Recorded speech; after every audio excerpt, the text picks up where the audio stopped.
The withdrawal of Russian forces from Kherson in Ukraine's south is seen as the beginning of the end of the war by President Zelensky. Following 8 months of Russian occupation, the city has been liberated. Moscow, however, insists it remains Russian territory.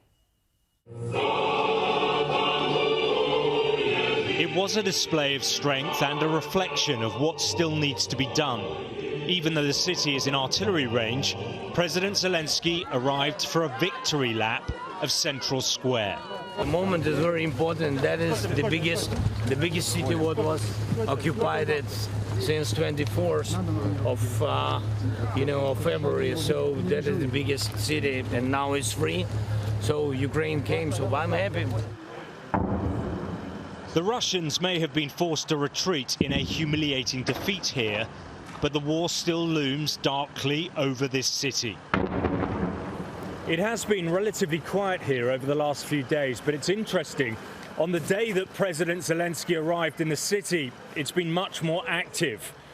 Now, the Russian positions are just the other side of the Dnieper River, and we've heard the sound of a lot of outgoing Ukrainian fire, and shells are also landing on the outskirts of the city.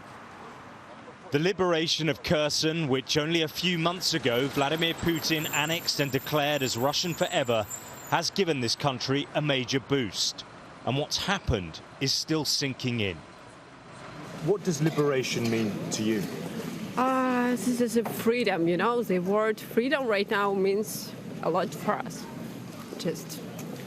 There was like 8 months of, I don't know how to explain, of fear of our lives.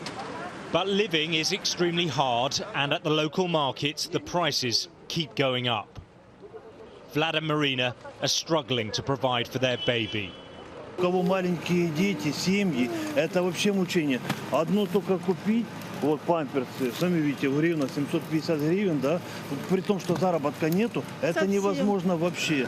This is the beginning of the end of the war. It's a pity, but it's a long way, this war, to the best heroes of our country. President Zelensky is correct when he says there is still a long way to go. Slava Ukraini! Liberation of a major city is definitely something. Many areas of the country, though, still remain under occupation.